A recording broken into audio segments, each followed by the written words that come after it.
Hugh, Pew, Barney McGrew, Cuthbert, Dibble, Grub. We're going to look at my super fire station and some very retro fire engines. Later in the programme we'll be asking, do minifigs go to the toilet? Hang on to your seats, gang, it's going to be a white knuckle ride. As mentioned in the previous show, many of the retro vehicles are based on ideas in these lovely old 1950s and 60s Ladybird books. For example, the one about the fireman gives us this beautiful red fire engine here, which I've used to base one of my own fire engines. So if we take out this little beauty here, this is my first fire engine that I made. As well as looking at the Ladybird books of lovely old illustrations of fire engines from yesteryear, I also remember from the 1970s I had this rather nice fire engine here. So this is a nice little model fire engine that I used to have in the 1970s. As you can see, the models in those days were slightly smaller scale than modern ones, because when they introduced the minifig in the late 70s, that actually caused Lego to sort of increase the scale of both buildings and vehicles. So I wanted to give a sort of nod to the old 1970s models, but at the same time, now that we've got better quality Lego and more detailed bricks, I could build something a little bit more detailed and a bit larger as well. And so we came up with something a little bit more detailed, which was this. Notice the details on the side there. There's a special effects designer called Adam Savage who's on YouTube. He calls these little things greeblies, these sort of bits and bobs that you get on the side of vehicles that maybe they don't have a specific use, but they just make it look more realistic. I put some nice sort of levers and gizmos on the back there as well to give it a bit more detailing. This is the other side of the fire engine. I got this nice little gold plated sort of petrol cap. It's basically just a one stud round tile. I got that when I bought those nice gold coloured bricks from a place in Poland. If we look at the front of it, I've got a nice sort of retro engine grille there, this sort of grey engine grille, and we've got a nice curved effect there. I'll see if I can just take that front part off to show you how I made that. Yes, there we are. I've taken the sort of front piece off there so you can see in a bit more detail. I had to use a naughty dab of glue to hold these these cheese slope pieces on there. I do wish Lego would make some of these cheese slopes with studs on one of the sides so you can actually use them for things like this.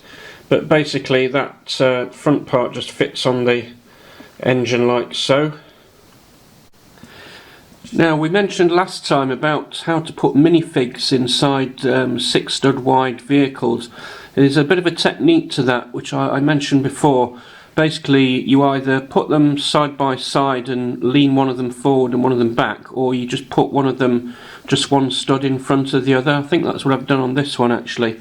So there are 2 minifigs in the front, and I managed to fit one in the back as well. I'm not sure if you can see him in the back there, but there's one on his own in the back of the fire truck.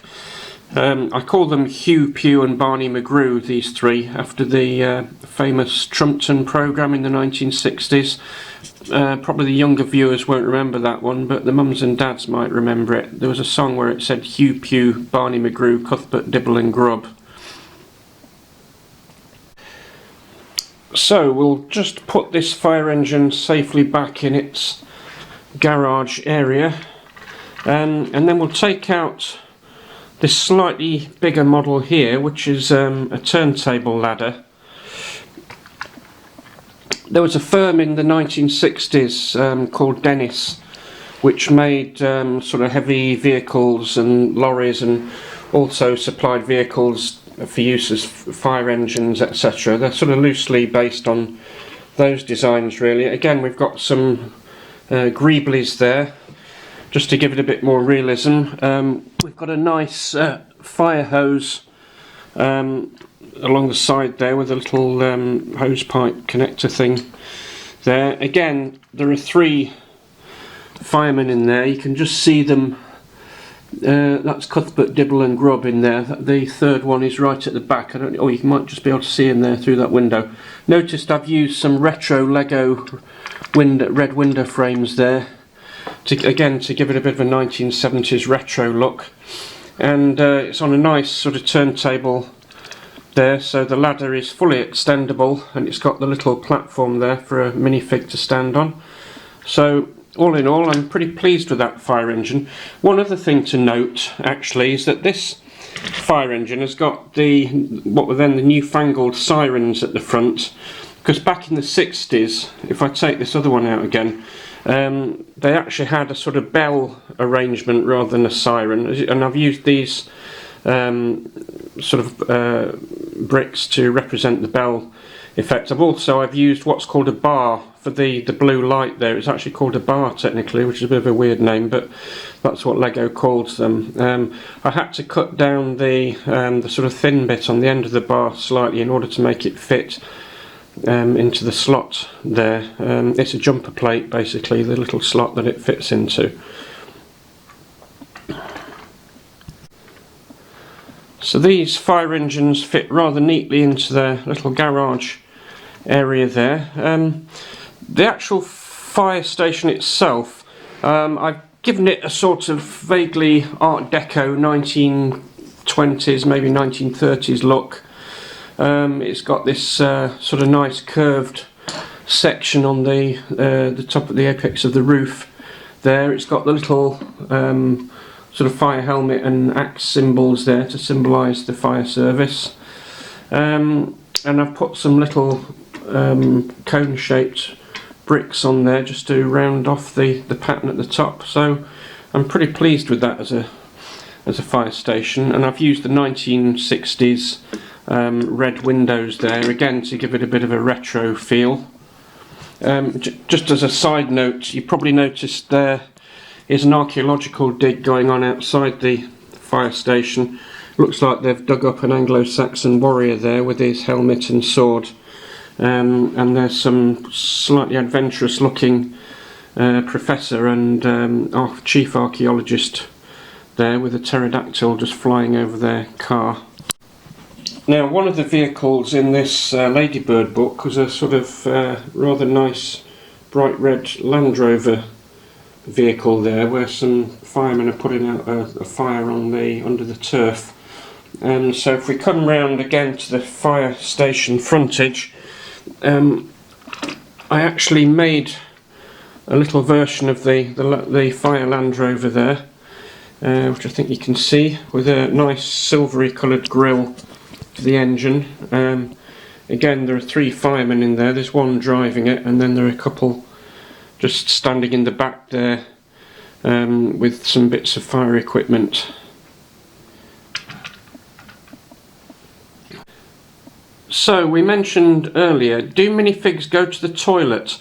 That's something that can be a bit controversial. Some Lego makers say no, we don't need toilets because Lego is a kind of fantasy toy basically, and we don't need to worry about realistic things like bathrooms and toilets. I actually take the view that it's quite interesting to have bathrooms and toilets. I like to give it a level of realism when I'm making buildings. So if we actually lift off the roof of the fire station, which is a bit tricky, so I'm going to put the camera down for a second.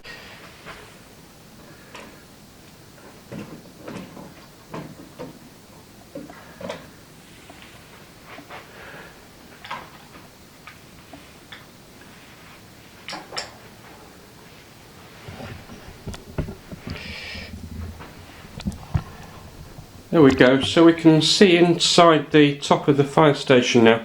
I actually hadn't finished doing all the furnishing inside, but what you can see is there's a nice little toilet area there. So we've got the toilet to the left, the urinal to the right, and then there's a sink unit with a little tap on it.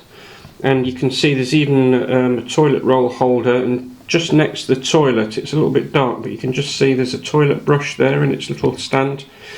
So we've actually got quite a nice realistic toilet area there, which I'm quite pleased with. And another good example of a bathroom, which is from inside the Pirates Club. I've actually put a full bathroom in here, including bath with integral shower, as you can see. Again, there's a nice toilet in the corner and a little sink with a tap, and it's even got frosted glass there to make it nice and private. But you can see the bath there if I just move the camera a little bit. And finally, on the subject of toilets, of course, you need toilets even when you're out and about. So, for example, on this police support bus, we've actually got a nice sort of portaloo in there. It looks quite luxurious actually. It's got the nice toilet roll at the side. It's got a fully flushing toilet and of course a sink with a little tap over it. And finally, as a little treat just before we go, you've probably noticed there are some street lamps on the main streets and on some of the side streets in the Lego city. These are actually not Lego street lamps, they're Chinese copies which I bought on the internet, and the reason I bought them is because they have LED lights inside that can light up, so we get a nice illuminated effect when it gets dark. I've not actually put LEDs inside the buildings themselves because I find the wiring makes it quite difficult to then take off the different stages when you need to get at the furniture etc. inside. But I have put LEDs in the lights, in the street lights.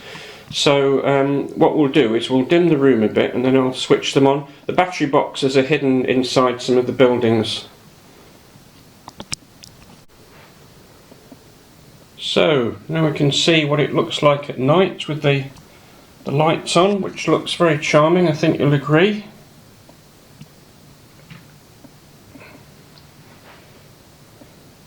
This light here is a little bit more yellow than the others because I had to buy that one separately.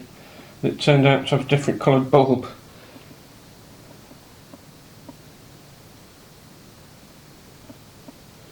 That's about all we've got time for in this episode.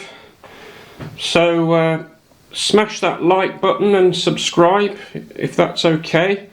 Meanwhile, I'll say live long and prosper and see you all next time.